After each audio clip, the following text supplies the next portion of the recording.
పాత్రికేయ మిత్రులకి నమస్కారంతో మిత్రులారా, నిన్న కేటీఆర్ గారు ఈడీ కేసు అయిపోయినాక బయటకు వచ్చి ప్రెస్ మీట్ పెట్టాడు.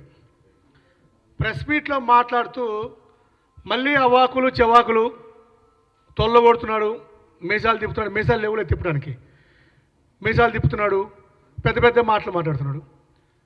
ముఖ్యమంత్రి గారిని లైవ్ డిటెక్టర్లో రండి, ముఖ్యమంత్రి గారు లైవ్ డిటెక్టర్లో రండి, ముఖ్యమంత్రి గారితో లైవ్ డిటెక్టర్ పెట్టించండి అని మాట్లాడుతున్నాడు. మేము ఒకటే ఈ వేదిక మేంచి కేటీఆర్ గారిని సవాల్ విసురుతున్నాం. కేటీఆర్ గారు, మీరు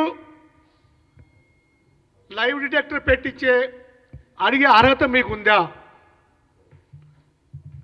గతంలో మీరు మాట్లాడిన మాటలు, ఇప్పుడు మీరు మాట్లాడు మాటలు, ఆ భయం మీ కళ్ళల్లో మీ మాటల్లో చాలా స్పష్టంగా కనబడుతుంది. మీరు లోపల ఎంత భయపడ్డారనేది బయట ప్రెస్ మీట్లో తెలిసిపోతుంది. ముఖ్యమంత్రి గారికి లైవ్ డిటెక్టర్ ఏంది? ఇప్పుడే చాలామంది మిత్రులు అంటున్నారు, గతంలో మనం చూసాం ఏ సినిమా, సూపర్ సినిమా. సూపర్ సినిమాలో ఆలీ, మీకు అదొక సీన్ మీకు గుర్తు చేస్తా. మీకు ఆలీ ఉంటాడు, ఆలీ అది ఇలాంటి మిషన్తో కేటీఆర్ గారిని లైవ్ డిటెక్ట్ చేయాలి. ఈ రాష్ట్రంలో ఒకడైతే స్పష్టంగా చెప్పదలుచుకున్నాం, కేటీఆర్ నీ ప్రేలాపనలు ఆపు, నువ్వు తప్పు చేశావు, శిక్ష తప్పదు, విచారణ తప్పదు, జైలులో చెప్పకూడదు తప్పదు. ముఖ్యమంత్రి గారిని మీరు మాట్లాడుతున్నారు, ముఖ్యమంత్రి గారు వచ్చి సమాధానం చెప్పాలి, ముఖ్యమంత్రి గారు వచ్చి లైవ్ డిటెక్టర్లో పాల్గొనాలని. దొరికిన దొంగవు నువ్వు. ముఖ్యమంత్రి గారికి సంబంధం ఏంది? 55 కోట్ల రూపాయలు డబ్బుని దోచుకున్నావు ఈ కార్ పేరుతో. ఈ తెలంగాణ రాష్ట్రం ఉద్యమాల గడ్డ, ఉద్యమాల పేరుతో చీమల పెట్టిన పుట్టలో పాములు చేరినట్టు ప్రొఫెసర్ జయశంకర్, కొండా లక్ష్మణ బాపూజీ, నరేంద్ర గారు, కోదండరామ్ గారు, విద్యార్థుల బలిదానాలు, విమలక్క, గద్దరన్న,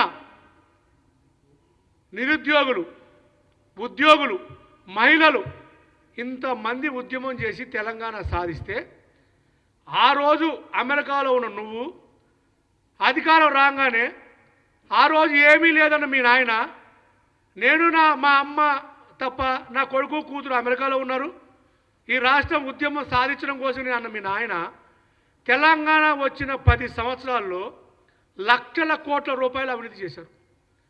అవినీతి ఆధారాలతో సహా మీరు దొరికారు. మీకు శిక్ష తప్పదు, జైలు జీవితం తప్పదు. మీరు మాట్లాడే మాట ఎలా ఉంది? ముఖ్యమంత్రి గారు రండి అంటున్నాం. ఈ దేశంలో మొన్న ఒక సర్వే చేశారు, 29 రాష్ట్రాల ముఖ్యమంత్రులు ఉంటే రేవంత్ రెడ్డి గారి మీద 89 కేసులు ఉన్నాయి. మీరు పెట్టిన క్రిమినల్ కేసులు. నీలాగా లొట్టపీస్ కేసు కాదు. నువ్వు లొట్టపీస్ కేసు అంటున్నావు కదా, నీలా లొట్టపీస్ కేసు కాదు. ఈ లొట్టపీస్ కేసుకే వణికిపోతున్నావు, తడుపుకుంటున్నావు, బయటకు వచ్చి పెద్ద పెద్ద మాటలు మాట్లాడుతున్నావు.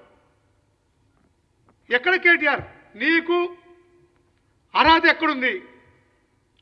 నువ్వు ముఖ్యమంత్రి గారు ఛాలెంజ్ చేసి అర్హత మీకు ఎక్కడిది? కాంగ్రెస్ పార్టీ అబద్ధ వాగ్దానం చెప్పింది అంటున్నావు. నువ్వు మాట్లాడిన మాట మీదే నువ్వు నిలబడలేకపోతున్నావు. నువ్వు ఏం మాట్లాడావు? ఆఫ్టర్ ఆల్ 55,000 కోట్లు అన్నావు. ఒక్క 55,000 కోట్లే కదా? అవును ఇచ్చానాయా? ఏం చేస్తావు? ఏం బీగుతావు? ఈరోజు అధికారులు అంతా చేశారని చెప్తున్నావు. నన్ను ఏసీబీ 80 క్వశ్చన్లు వేసింది, ఈడీ 40 క్వశ్చన్లు వేసింది, రేవంత్ రెడ్డి అడిగిన క్వశ్చన్లే అడిగారు, కాంగ్రెస్ వాళ్ళ నాయకులు అడిగిన క్వశ్చన్లే అడిగారు. అవును, అవి అడుగుతారు. వారికి సమాధానం చెప్పాల్సిన బాధ్యత నీదే కదా. ఎవరైనా